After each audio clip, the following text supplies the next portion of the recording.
to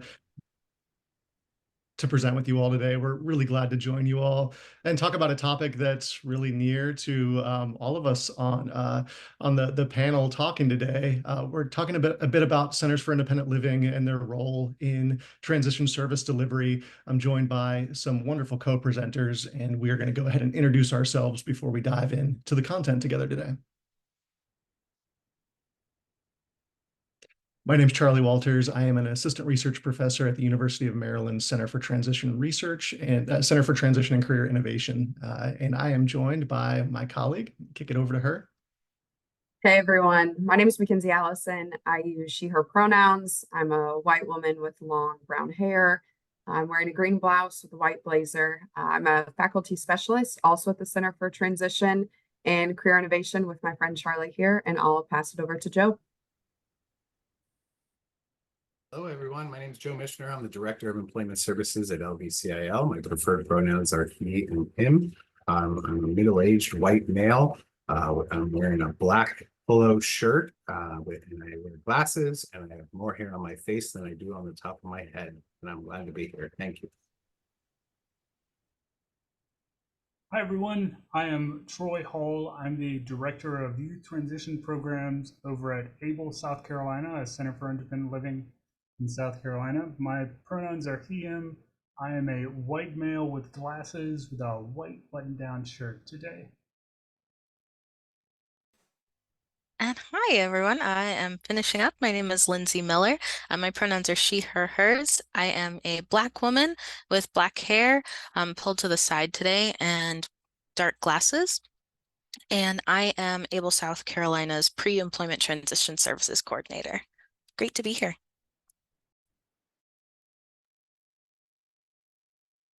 Okay, thanks y'all. And again, this is Charlie. I neglected a visual description, probably because of the disconnect between that lovely photograph that was on the screen and what you actually get in real time.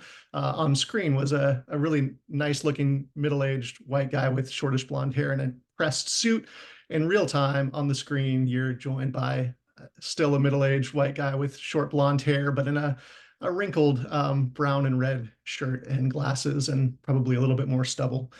Today we're pretty ambitious in what we'd like to cover today. In essence, we're offering a primer on the role of Centers for Independent Living in transition service delivery, the ambition that we have for you all joining us today.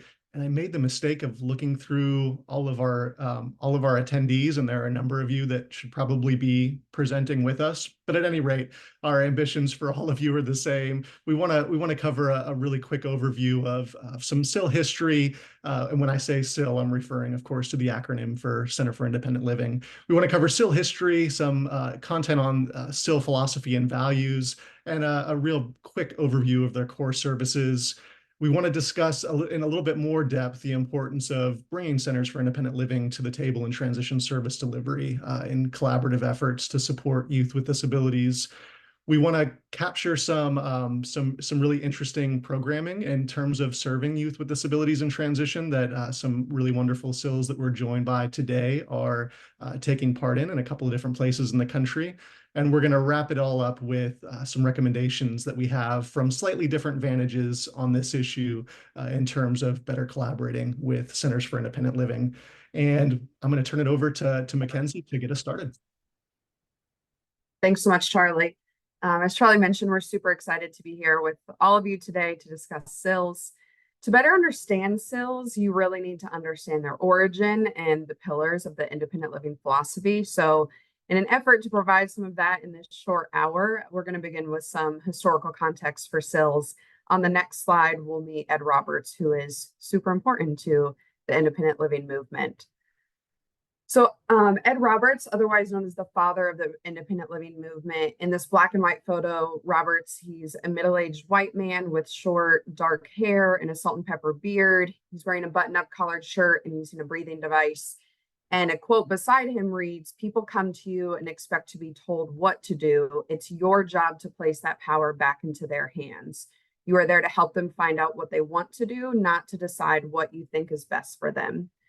So Robert's history, he contracted polio at 14 and became paralyzed from the neck down. In his high school years, he really excelled in classes, but the school actually refused to graduate him because he did not take physical education or driver's education classes. And Roberts fought back against this injustice and ended up getting his rightfully earned high school diploma. Then he went on to enroll at University of California, Berkeley in 1962, and he was actually the first significantly disabled student ever admitted there. And while working on both his bachelor's and master's degrees, he launched what's known as the Physically Disabled Students Program at UC Berkeley. And the group was formed by disabled students just like Ed Roberts that were all housed in the campus hospital. And together they fought for the meaningful inclusion in campus life. Their momentum and the guiding principles that they developed would lead to the start of the very first SIL, which was also in Berkeley, California. And this happened in 1972.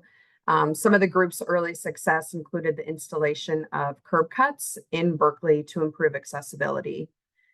Roberts went on to be appointed as the commissioner of the California Department of Rehabilitation in 1976. This is especially impressive because this is an agency that had once told him that his disability was too significant for him to be successfully employed. We'll move on to the slogan that really showcases the IL philosophy on the next slide. So nothing about us without us.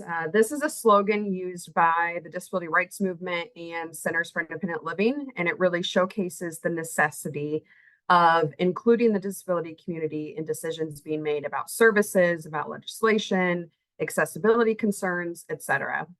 Title VII, Chapter 1 of the Rehab Act states that the purpose of Centers for Independent Living is to promote a philosophy of independent living, including principles of consumer control, peer support, self-help, self-determination, equal access, and then individual and system advocacy.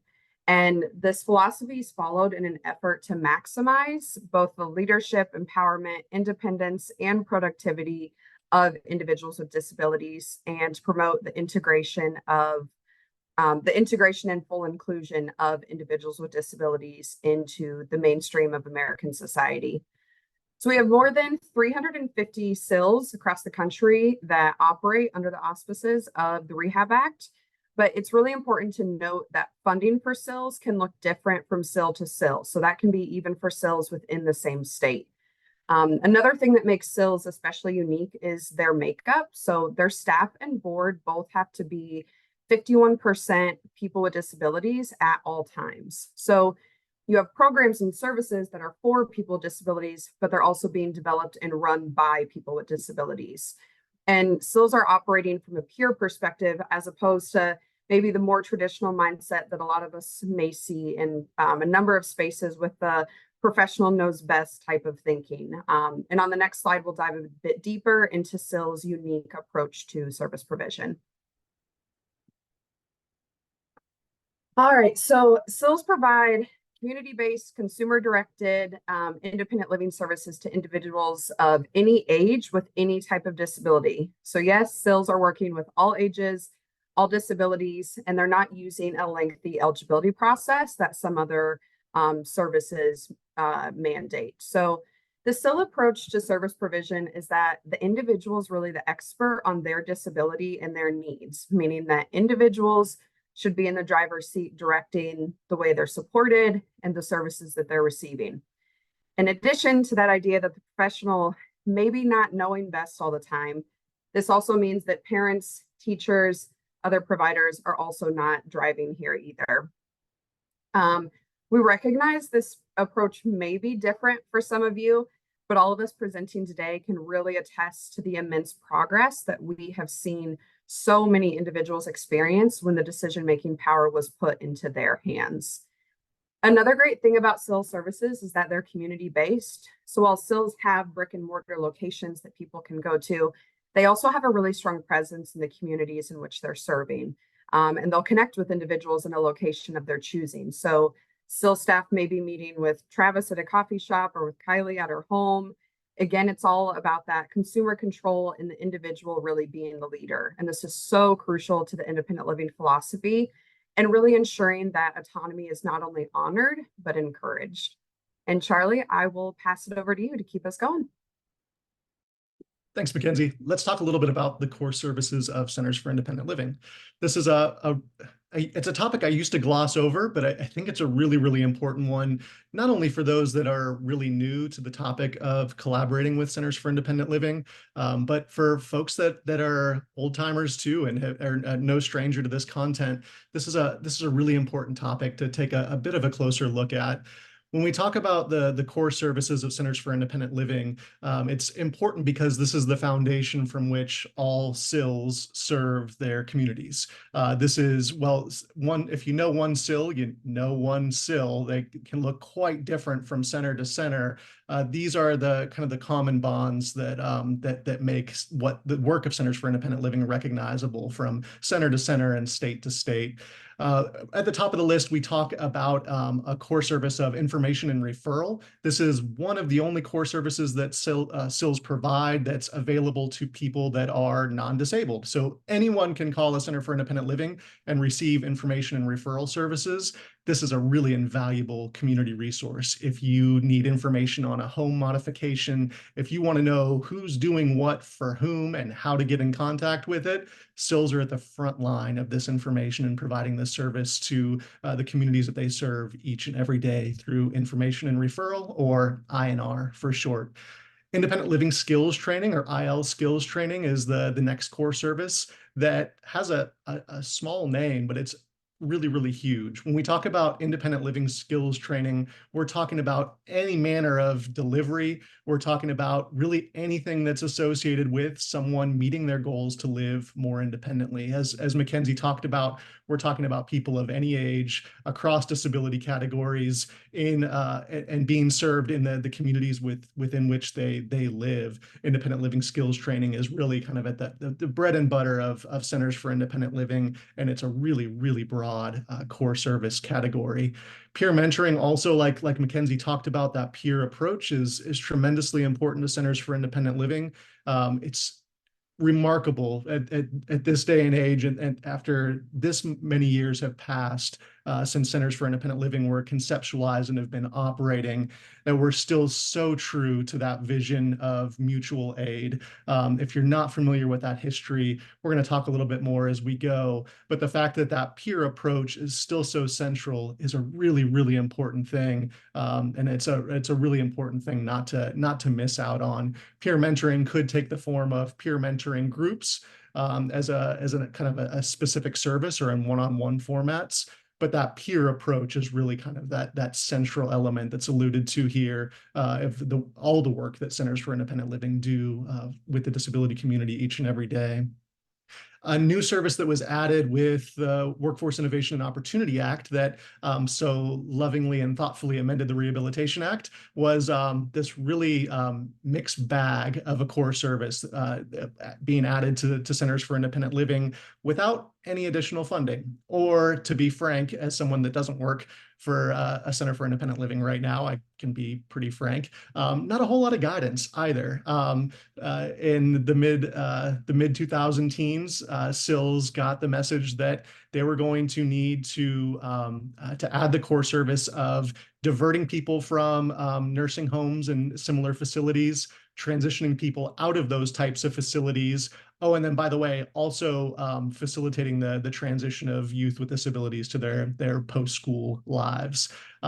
This is work that notably CILs were already doing by and large. So that's really important. This doesn't necessarily allude to separate services, right? This is more of some new target demographics is one way of thinking about this core service rather than a complement of specific services that need to go to these subgroups of the disability community in a given area. Let's go on to the next slide and talk about one that I saved purposefully for last.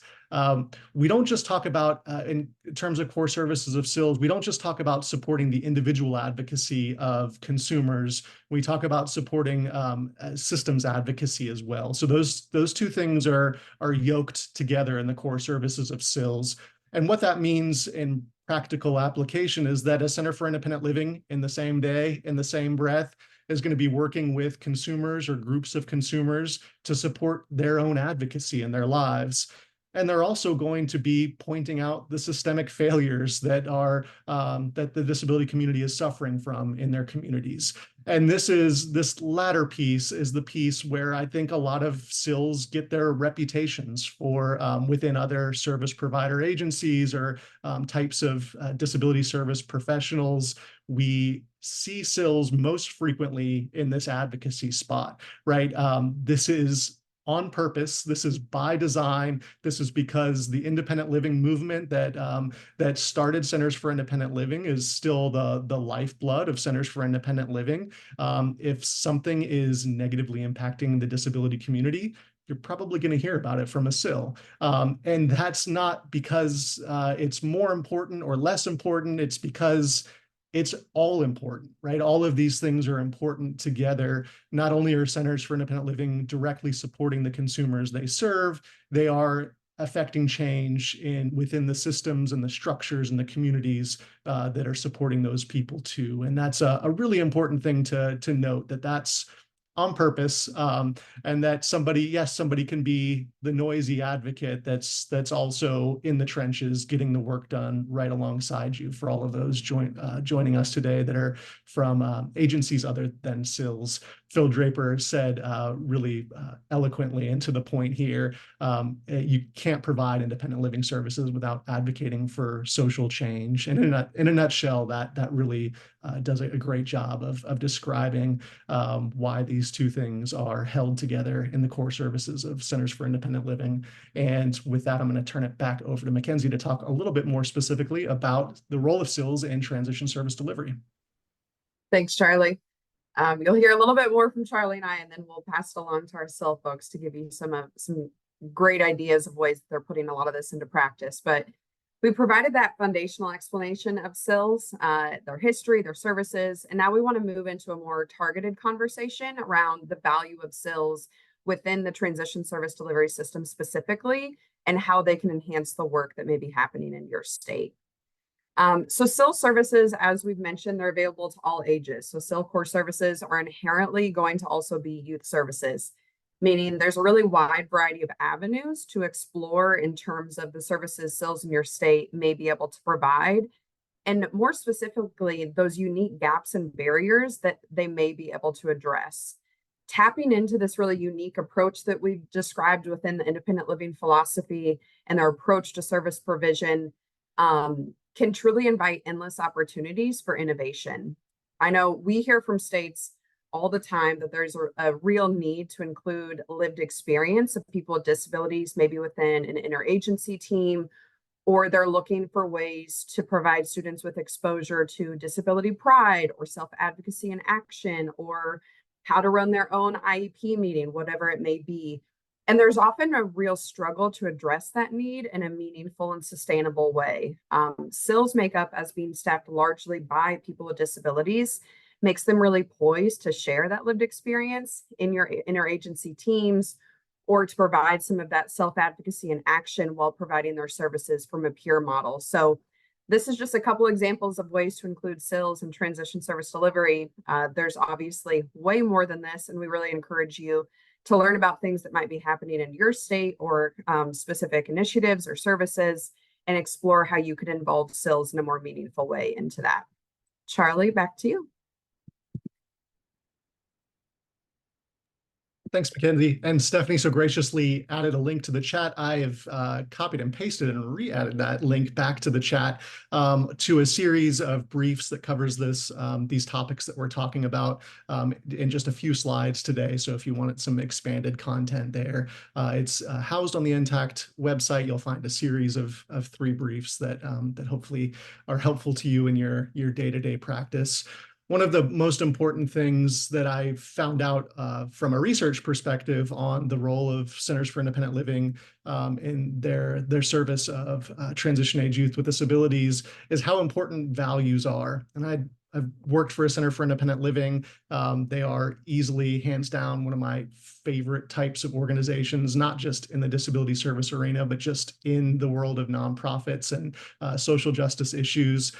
So I knew that values were important, but every time we sat down with to talk with Centers for Independent Living about the ways in which they were serving youth with disabilities, before we could get into the actual services they were providing, we always talked about values. And so that really drove that message home for me.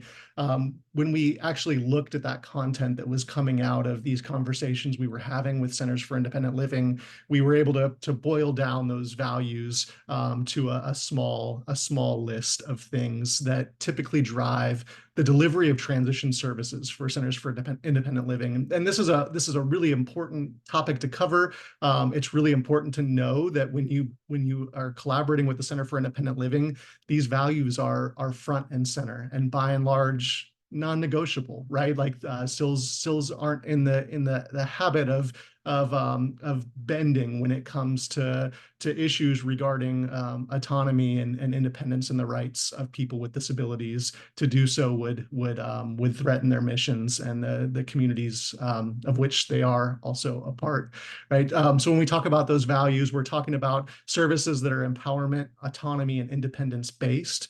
We're talking about services that are youth-led and individualized, not just in a way that we say it is, but it isn't actually, but really meaningfully youth-led and individualized, as well as strengths-based and goal-driven. You won't see CILs working with youth in a way that's real focused on deficits, right? When a Center for Independent Living works with a young adult, they want to know what they want to work on, right? They don't want to necessarily hear from professionals about what they think they should work on. They want those services to be based on the strengths and the goals of that person they're supporting.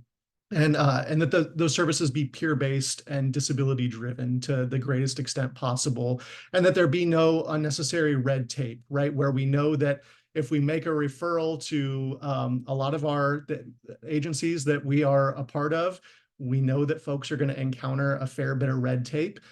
Centers for Independent Living, as Mackenzie's been talking about, as primarily staffed by people with disabilities, understand that red tape it means just unnecessary suffering and delay, and it's not excusable, right? So Centers for Independent Living serve youth in the way that they serve folks across ages by providing services and programs where folks aren't going to need to go through a real lengthy assessment to determine their eligibility for services or programs.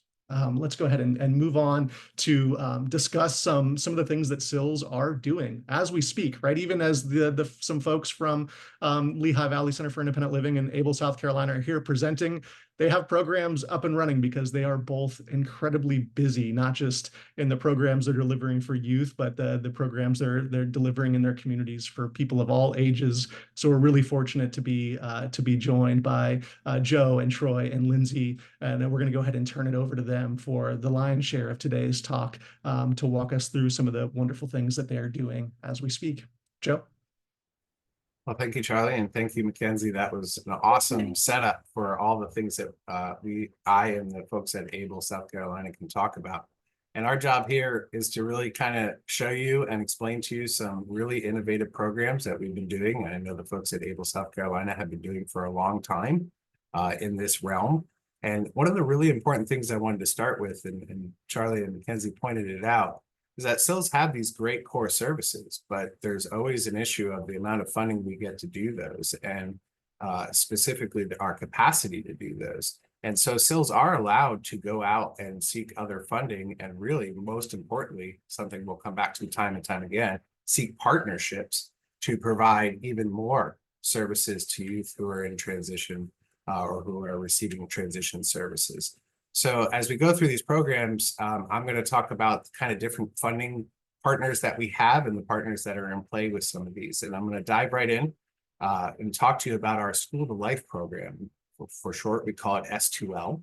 It is the first program we provided for youth who are receiving transition services. It started about 14 years ago, and it is going strong today.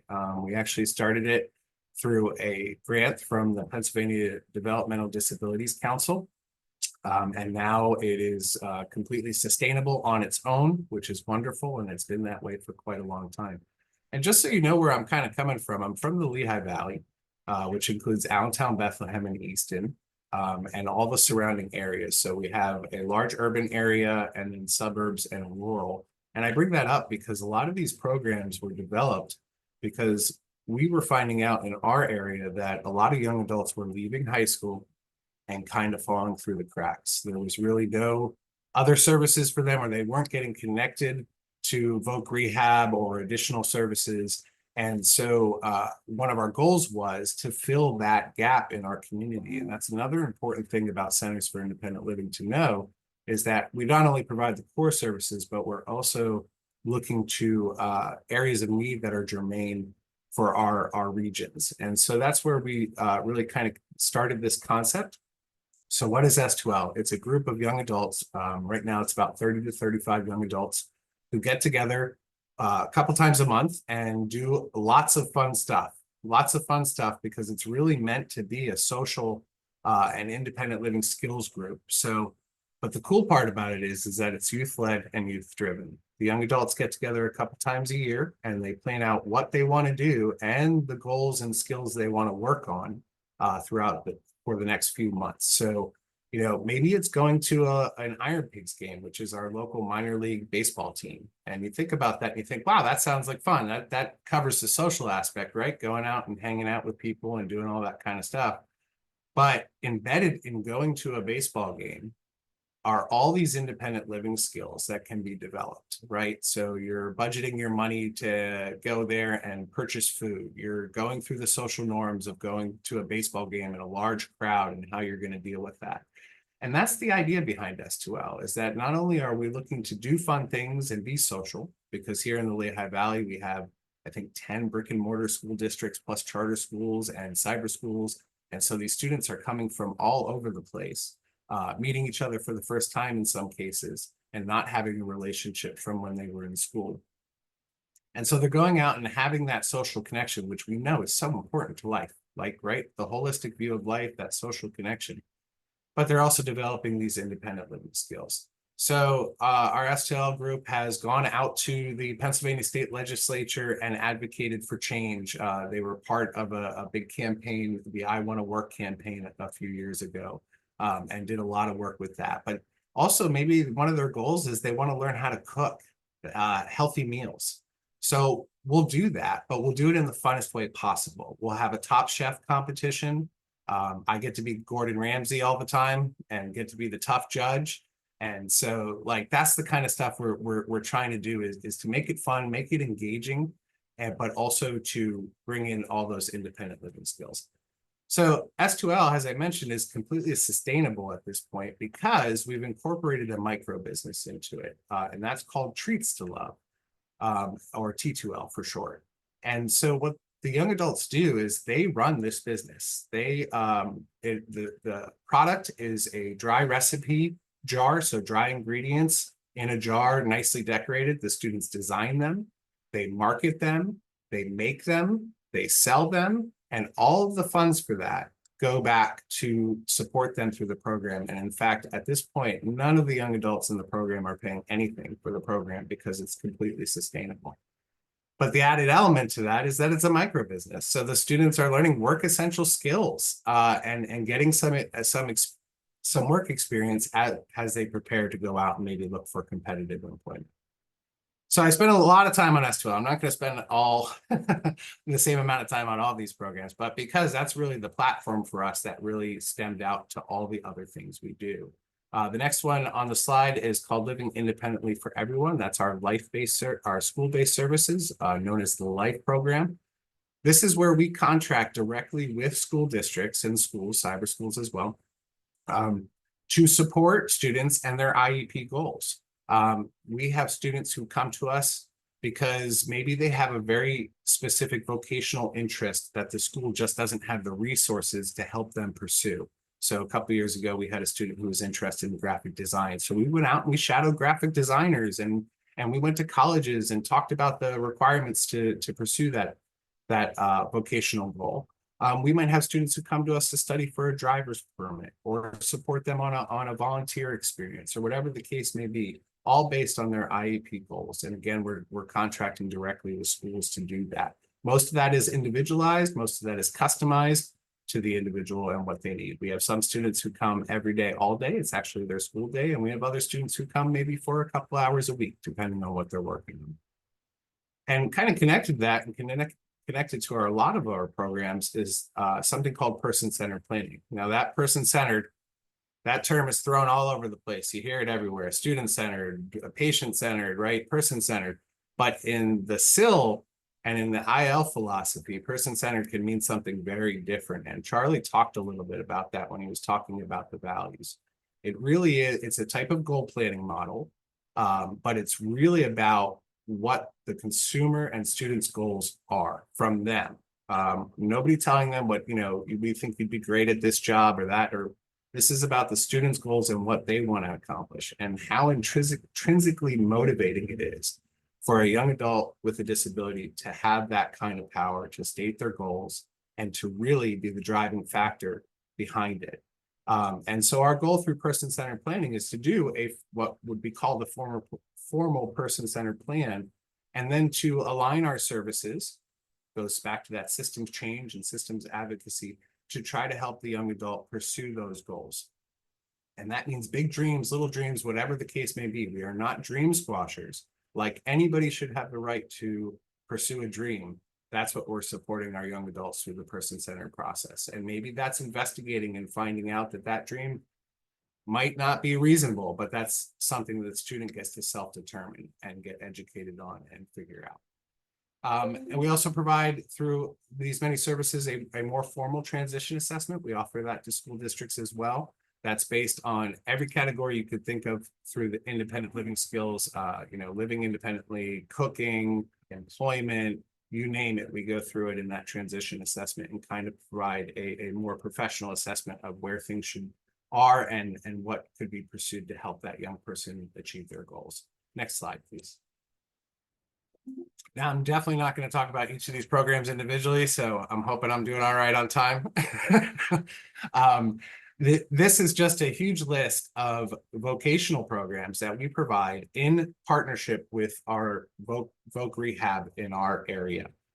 They are all embedded in businesses in the community. They all mimic competitive integrated employment, and they are paid work experiences for the students to take part in at varying levels. Okay, the first one there is called the Vocational Independence Program. That is a full day school year program where the students go to a local hospital.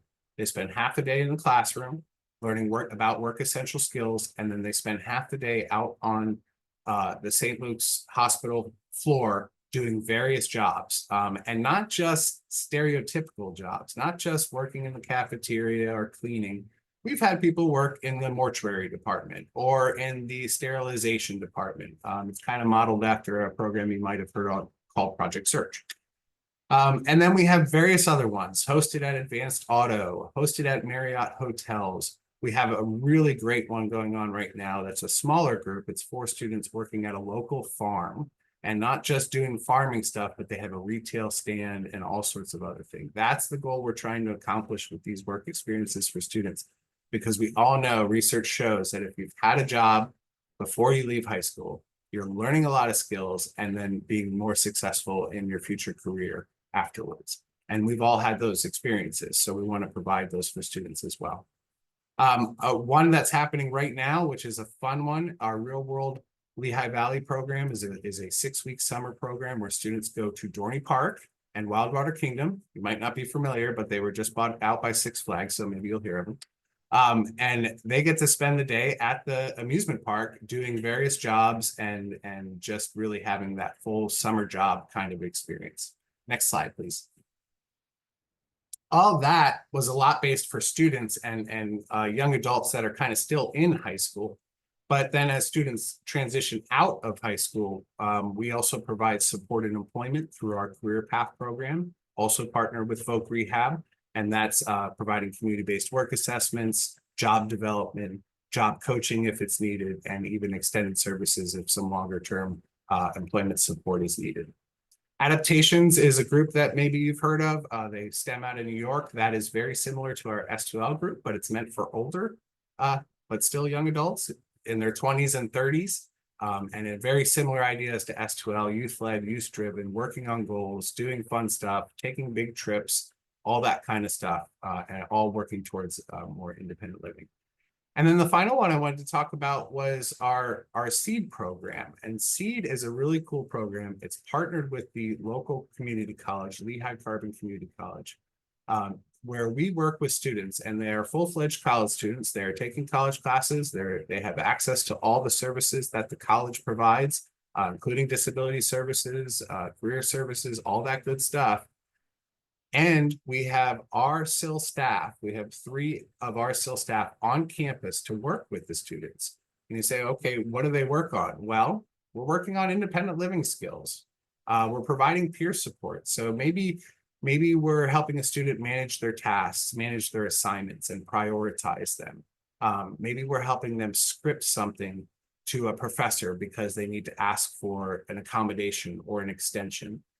We also have a structured study lounge on campus at the college where students can come and work on assignments and have access to their coaches. And the coach's job, like Charlie said, these are all connected to our core services, is not just to help them with the independent living skills, but also to be an information and referral source, to connect them to the other resources on campus or in the community that'll support the student through their college experience. So those are students, they could be in certificate programs, on a 4-year college track, whatever the case may be. So just a taste of what we're doing here in the Lehigh Valley. And with that, I'm going to turn it over to the folks at Able, who also have these amazing programs. And I'm just thankful to be presenting with them. Thanks so much. Man, I love hearing what other SILs are doing. So down in South Carolina, to give you some context, we're set up somewhat similar. So we do have some clusters of urban areas, just a handful, but a lot of the area is pretty rural. Able, South Carolina, the Center for Independent Living that Lindsay and I are at, we're lucky enough to serve a good part of the state, about 2/3 of it. And we sort of, at least in my mind, when I'm thinking about transition services, kind of explaining them, we divide them into 3 big sort of clusters. And Charlie and Mackenzie touched on it earlier that collaboration really is kind of the lifeblood of these successful transition services. I mean, we do really amazing work, but other people have to open doors. We have to know when to refer. We have to know, when to bring in other experts who are going to help. But making sure that we're doing everything we can to keep the focus on the individual, to make sure that we're utilizing things like peer mentoring, that we're constantly coming from that strengths-based perspective. And all of this is kind of the guideposts for our programs. There's sort of non-negotiable values that shape all of the efforts that we have. I would say our widest reaching program is probably our partnership with those other core agencies. So that's all the schools and the LEAs, and then with our state's vocational rehabilitation department. We partner together for an effort that we call Career Boost, which you'll see the logo for on the screen with the green and blue text and the image of a compass. So in partnership with Voc Rehab, they allow us to work with schools across the state, and we actually go into classrooms and we facilitate these really engaging classes that are there to teach those pre-employment transition services. So there's mandated services that are designed to make sure that a youth with disabilities is going to have all the skills they need to be successful after high school, to work towards that gainful, competitive, integrated employment, or to reach those independent living, or to reach their idea of independent living.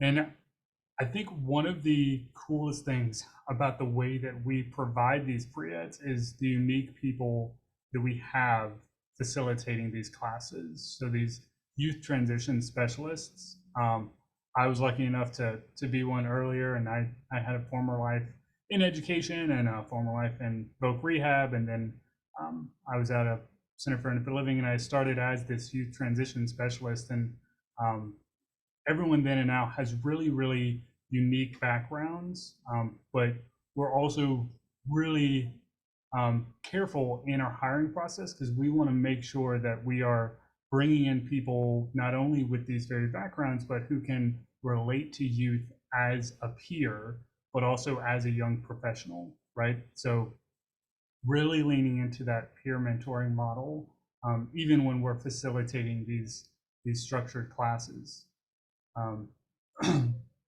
We work with a good number of students in schools. Lindsay might correct me on the numbers exactly, but generally between 1,000 and 1,200 a year. And then I think we're in about 35 to 40 schools, which is, we started a lot smaller, but that's where we are now. This year was 44 and over 1,200 students served. But thank you. But we started out a lot smaller, and a lot of that comes from really teachers seeing what we do and then encouraging other teachers to be a part of it, right? Because they can see the youth grow. They can see these young people with disabilities who are, combating that kind of learned helplessness. They're pushing back because they really want to achieve these goals, and we're able to kind of be this extra part in the classroom that can arm youth with the skills they need to do those things. So when we start our pre-ETS classes in schools, we always start with a self-advocacy curriculum that focuses on understanding your identity as a person with a disability. So it's a lot of focus on this concept of cultivating disability pride. It's a lot about understanding your history, understanding what your rights are, and then in the school setting specifically, thinking about what accommodations you need. And this usually leads into a curriculum that focuses on creating a student-led IEP. So we have young people in schools, and they're facilitating these really fun classes that are very engaging. They're kinesthetic or art-based or competitive or have engaging virtual component. Everything we do through Career Boost, we really make sure it's as accessible as possible, but it's also made to fit the unique needs of those particular students in those particular classrooms. So sometimes a lesson might not look the same. If we can teach the same lesson at 5 different schools, it's going to look radically different 5 different times. But they're all going to be focused on creating this foundation of self-advocacy. And then once students they have this understanding, they're starting to build these self-advocacy skills, we'll move into a work readiness curriculum, right? So we'll look at how to build those soft skills, how to build time management, how to make sure that you understand appropriate relationships at work, right? How do you look at different money management techniques? We find that a lot of these skills are not things that youth with disabilities organically get the opportunity to practice because of the settings that they're in. Sometimes educators might decide that concept there's no possible way to make it accessible to a student, and so they just sort of skip it all together. So through this Career Boost program, we're able to come in and really challenge that, and then not only model to teachers how to, within the classroom, make content more accessible and more engaging, but we're really there to make sure that youth are building up these skills and that they are seeing themselves not only as a young person with a disability and with disability pride, but a young person with goals, a young person who deserves that competitive integrated employment, who can achieve those independent living whatever scenario they want, whether that's to be completely independent on their own or have a roommate or whatever they choose. And that sort of leads into our post-secondary exploration curriculum. So once students have this foundation of self-advocacy, once they've built these work readiness skills, they sort of have a basic understanding of money management.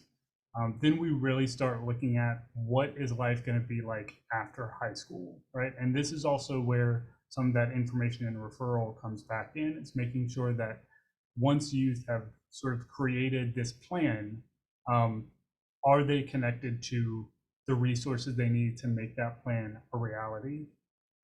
So it's really interesting that you kind of touched on this point of not wanting to squash dreams, because actually when I do these classes, that's one thing that I really lean into too, is to fight back against. Sometimes youth are in these scenarios where they've kind of been told, oh yeah, whatever you want to do, I'm sure you can do it. Or, oh, you want to be a doctor, that's great. You want to be a professional NBA player, that's wonderful. And so sometimes when we're coming in, just like you, this might be the first time that youth are getting pushback on that idea. And we're saying, let's look at your skills, let's look at your interests, and let's see, what does that path really look like to get there, right? Maybe there's a goal that's similar, that's actually a better fit for you, right? But the whole point is to make sure that the youth is the one making that decision, which is where one of our new services comes in, which is this goal planning.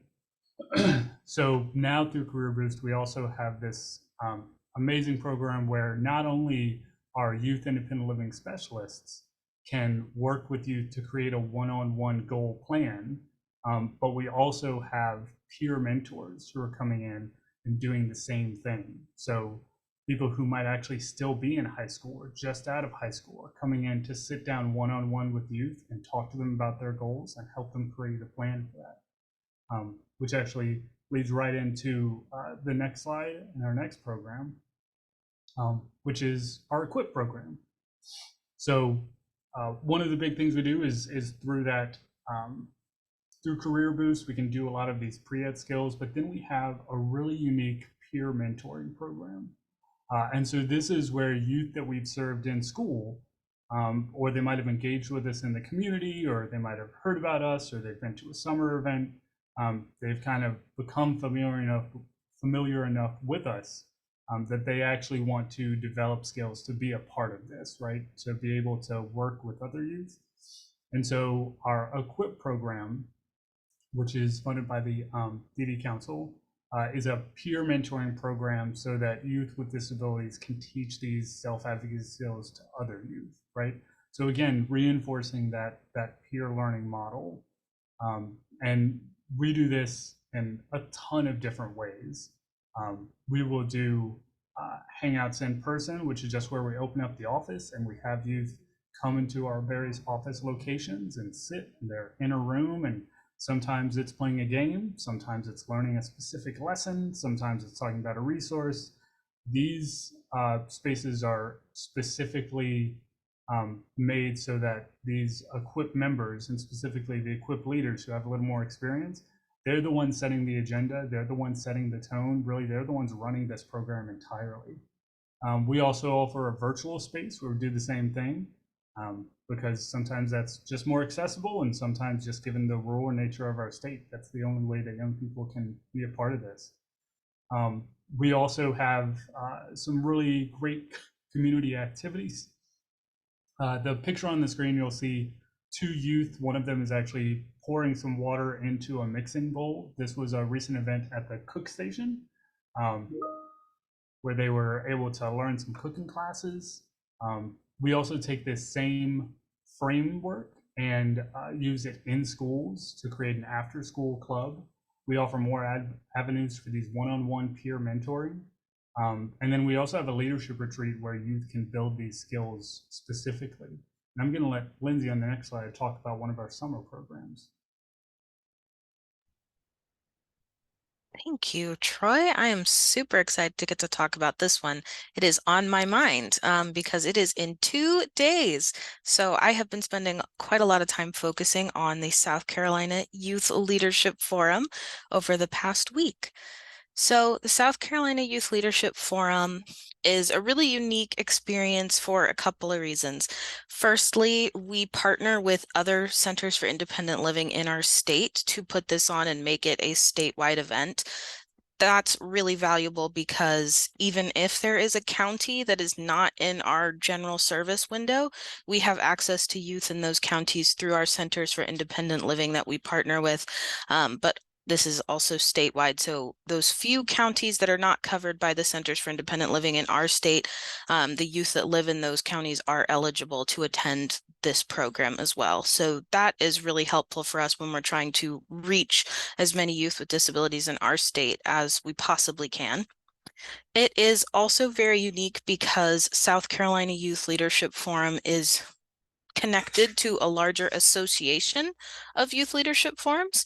So I do not personally know every single state that has a youth leadership forum, but there is a youth leadership forum in 31 out of the 50 states in the United States. And I'll make sure to, as soon as I'm done with my section, put the link to the National Association of Youth Leadership Forums. So if you are joining in from another state, you can check the link and see if you have one of these in your area. But the guiding principle for these are essentially the same no matter what state you're connecting to Youth Leadership Forum from.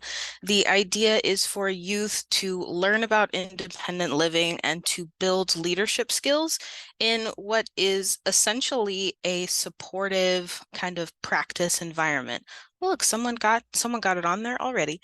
So it's a really unique environment because youth actually get to come join our staff and our partner organization staff on campus for 4 days and 3 nights. This is really valuable because for a lot of them, this is their practice of living away from home, kind of putting some of these independent living skills, the idea of making choices, the idea of advocating for themselves, the idea of being their own leadership and their own support, all that stuff gets to be put into practice in the joining of this program. We have a ton of unique speakers come in. So we have community partner speakers from all over.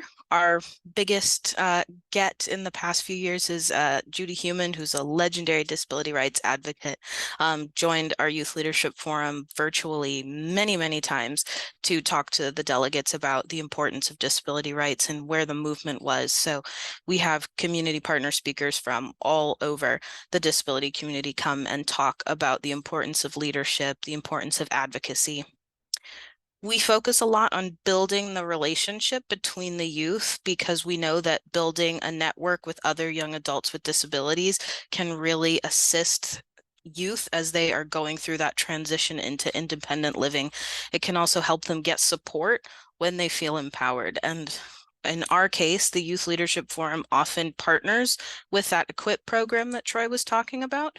So youth who attend the Youth Leadership Forum usually join us in EQUIP and they continue building those skills, or they start out in EQUIP and they join the Youth Leadership Forum. We do a lot of skill building workshops. We have a lot of fun evening activities so they get a chance to relax and not focus so much on work. And we always do a community resource fair on the last day where not only Centers for Independent Living, but vocational rehabilitation offices, assistive technology programs, life programs on campus, they all come and provide information and resources to the students so they walk away. And we also do a parent session at the same time, so we can have the parents leave with some education about how to best support their students' goals for independent living. So it's a really wonderful program. There's a picture on the slide that I'll just briefly describe. It is a group of our YLF delegates from last year. They are all gathered around a table. They are looking really intently at something.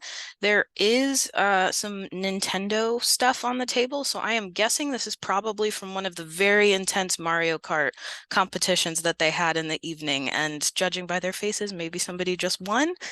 Very exciting. And I am going to turn it over to Mackenzie to lead us into our next section.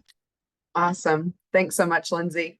And I know we've got a few minutes left. We have some great recommendations for you, but before we do that, I did want to address a couple of great questions we got in the chat. So to co-presenters on here, Stephanie had a great question saying that she covers 4 counties in Virginia that have not had an assigned SIL for over 10 years. Do you happen to know if this is an issue in other states where there are rural counties without SIL coverage? So if any of you want to hop in and try to keep it succinct while still giving Stephanie some good Yeah. feedback, that'd be great. This is Joe. That's a big question, but certainly we hear from centers from across the country. This is an issue, not just to have a SIL not covering an area, but to having a SIL that does cover an area but doesn't have the capacity. So one of the things that we're working on the flip side of all of this is to provide training to SILs on how to get into some of these services and provide these services and expand their funding. So we're working with the National Council of Independent Living, NICL, and ILNet, which I'll never remember what the acronym stands for, but they're a national resource for SILs to get technical training and things like that, to try to build up the capacity of SILs so that that is not an issue. But yeah, that is something many SILs go through, and it's hopefully something that can be better addressed in the future. Thanks so much, Joe. One other question, and this is specifically about the SEED program. So this is for you as well, Joe. What was the origin of the SEED program, SIL to LCCC, vice versa, or other? It was just part of our networking and partnership as we talked to the community college about providing referrals to us, and then we had a great connection. You know, one of these things that always happens is you need a champion through a partner. So we had somebody who worked for the college in their disability services office who kind of worked with us on this to develop it and kind of really led the charge. Her name is Michelle Mitchell, so I want to make sure she gets props for that, to develop the program. And actually right now they're working on getting a grant to take it statewide and to train other colleges to provide similar programming. All right, and we just got another one. Are there SILs for Native Americans on reservations?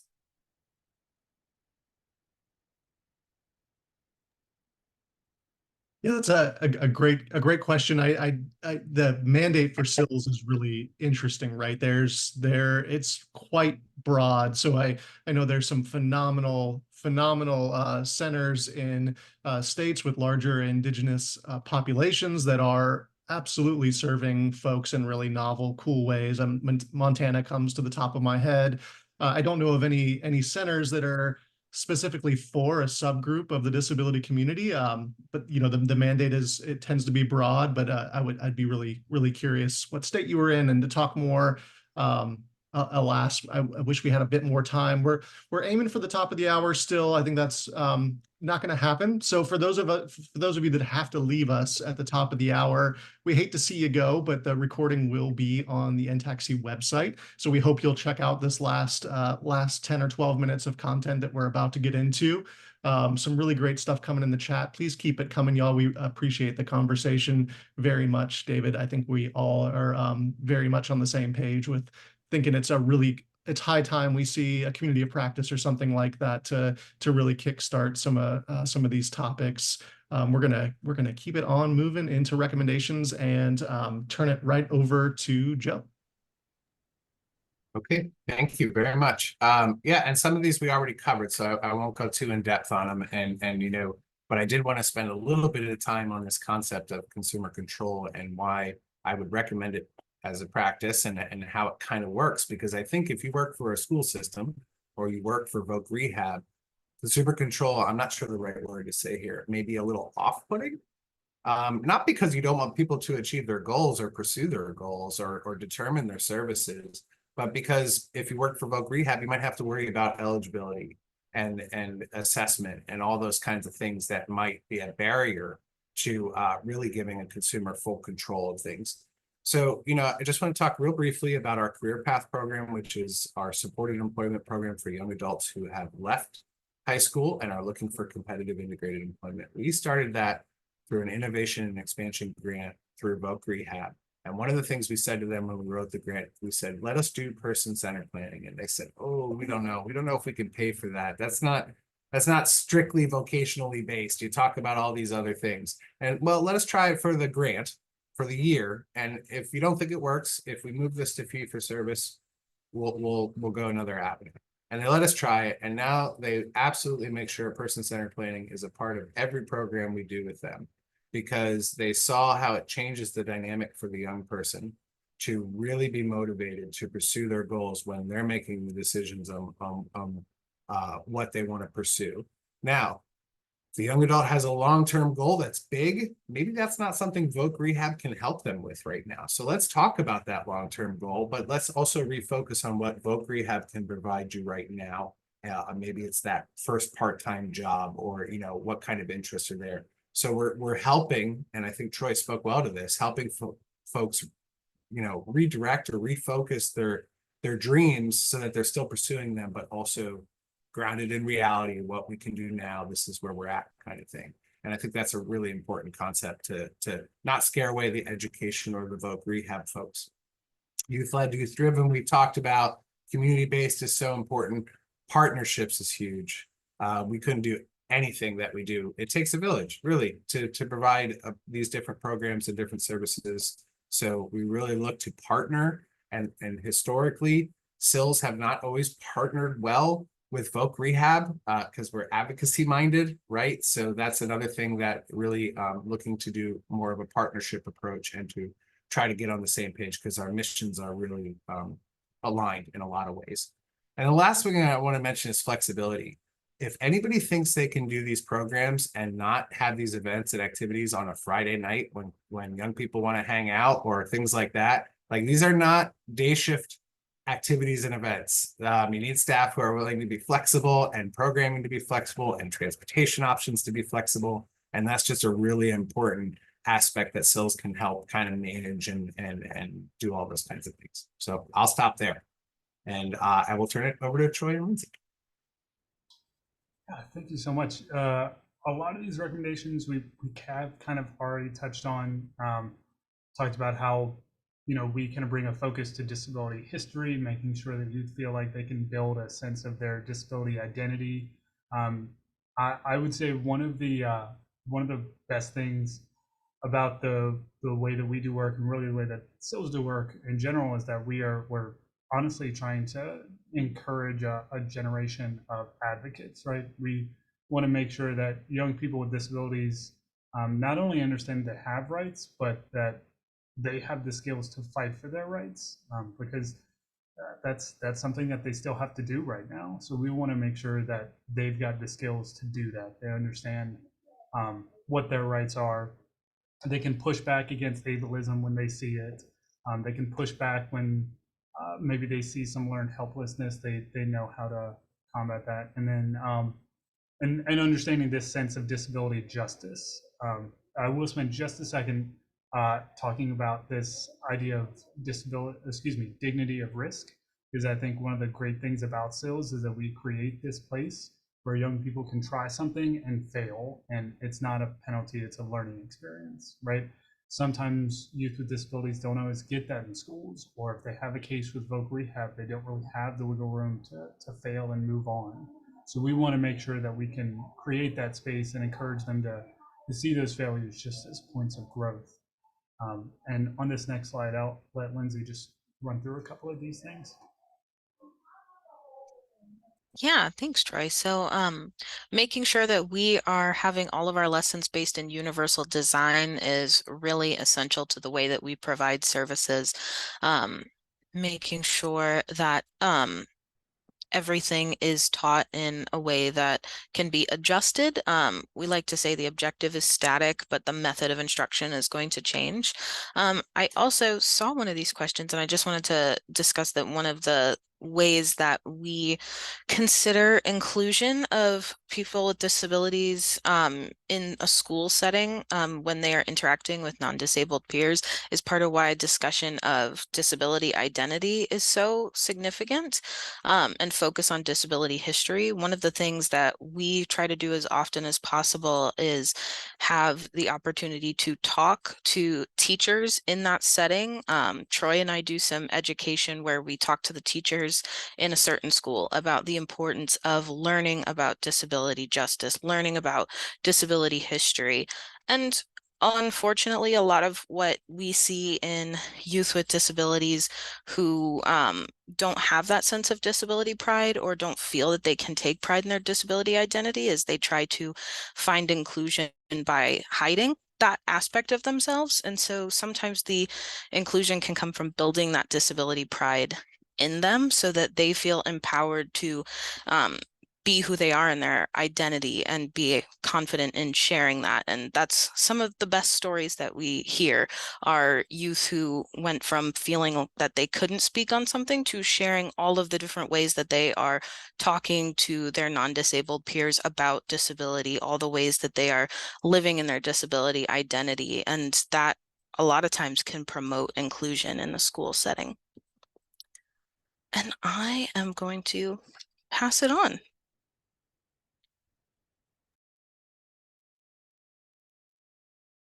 We can go just right on to the next slide.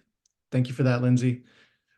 And all, thanks so much for the really good questions. I wish we had more time for this. I think there was a great comment in the chat about the need to expand some of these conversations, and hopefully everyone's takeaway from this, if this is a newer topic, is that we're just scratching the surface here, y'all. We'd really like to, as a field, figure out how to link arms together and keep these conversations going in a meaningful way.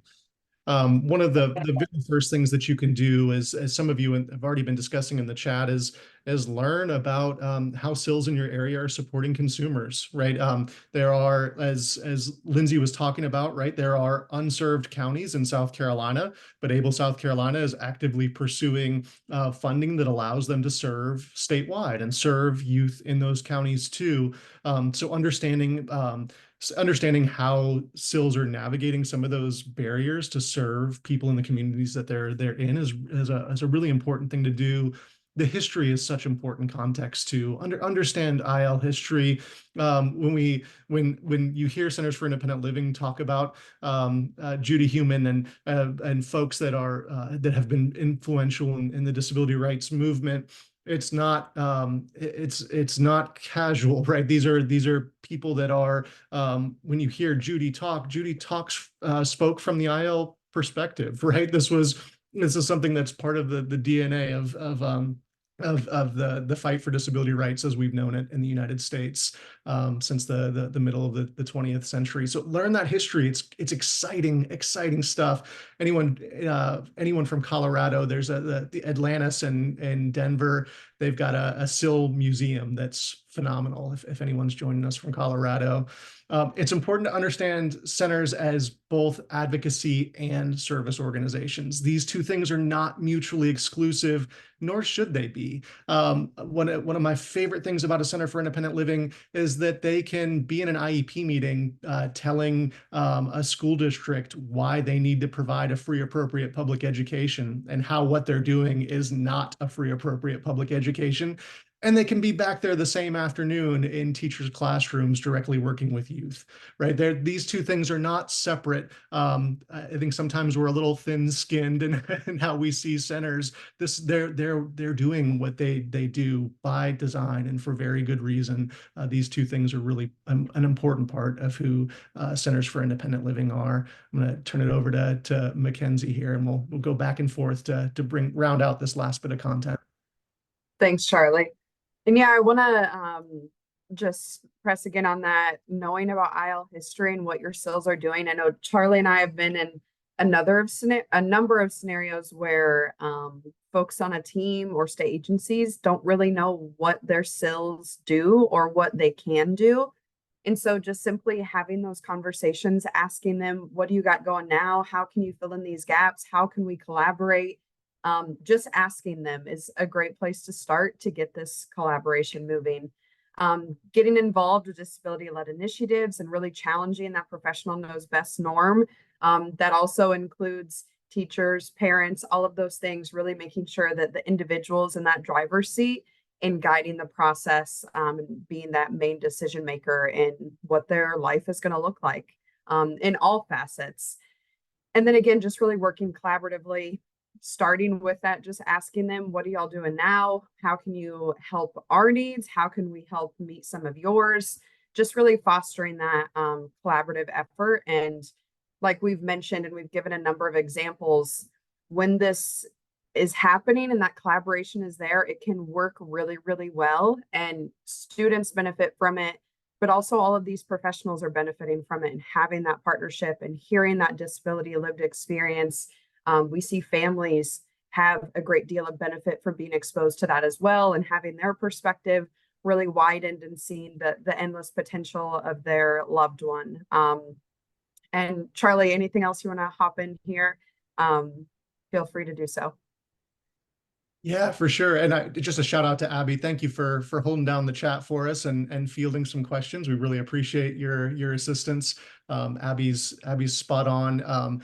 Collaboration with SILS is a value proposition for anybody serving transition age youth, in large part because of their flexibility, right? It's important to know that the Center for Independent Living mandate to serve youth in transition is for out of school youth. So all these wonderful programs that Troy and Lindsay and Joe were talking about that are work in tandem with schools and other folks that are serving in school youth to access them and support them. These are done as a way to create pathways to serving people across the lifespan, right? This is largely an endeavor that SILS have taken on to make sure that they access folks before they hit that special education cliff and lose opportunities to be referred to services and supports in their communities.